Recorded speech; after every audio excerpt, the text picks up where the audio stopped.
அறுபதில் இளமை இருப்பது இனிமை, வயதான எல்லோரும் பலவீனம் அடைவதில்லை. அங்கங்கு சுருக்கங்கள் விழுந்தாலும் பரவாயில்லை. Sweet 60p active beat frailty. 60 முதுமை அடைவது கொடுமை. பணி ஓய்வு கிடைத்த பின் வீட்டில் தூங்கி வழிந்தார்.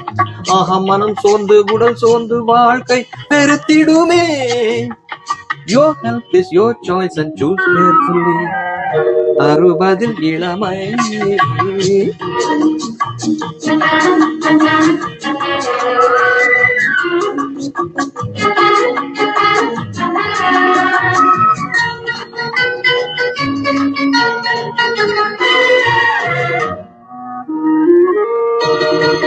தள்ளாடி தள்ளாடி நடப்பது அது முதுமை.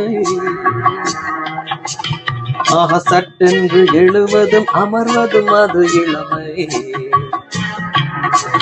நீங்கள் துள்ளி குதித்து டெய்லி ஜாகிங் போகலாம், இல்லை கைத்தடியுடன் நீங்கள் தெருவில் நடக்கலாம். எது விருப்பமோ 60 முதுமை.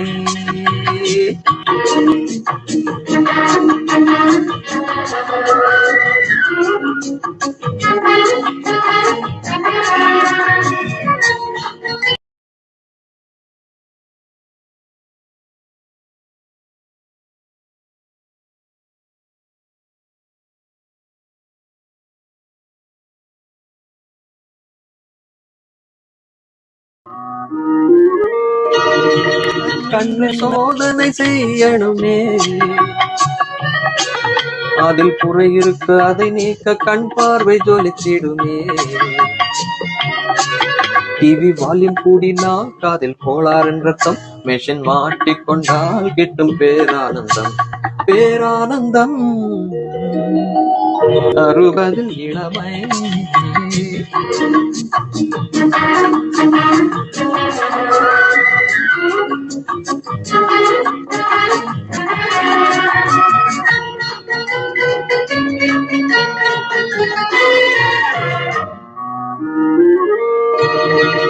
சிங்காரத்தேர் போல உடற்கட்டு இருக்கணுமே. சத்தான உணவோடு உடலோம்பல் அவசியமே. நீங்கள் மனது வைத்தால் முதுமை தள்ளி போய்விடும். ஒரு ஹாபி இருந்தால் வாழ்க்கை துள்ளி குதிக்கும். துள்ளி குதிக்கும். தாத்தா பாட்டி பியூட்டி பார்லர் போவதில் தவறில்லை. நீங்கள் வாழ்வது ஒரு முறை, கவலைகள் தேவையில்லை. தொலைபேசி இருந்தால் நட்பு அருகினில்லை. நீங்கள் கற்றுணரலாம் அதை வாட்ஸ்அப்பிலே. 60 முதுமை தடுப்பது கடமை. பணி ஓய்வு கிடைத்த பின் மக்கள் பணி செய்திடலாம். அடவூருக்கு உழைப்பவன் என்ற பெயர் எடுத்திடலாம். Go grab it, do something, beat frailty. Do something, give back to your society. Be active, eat healthy, beat frailty.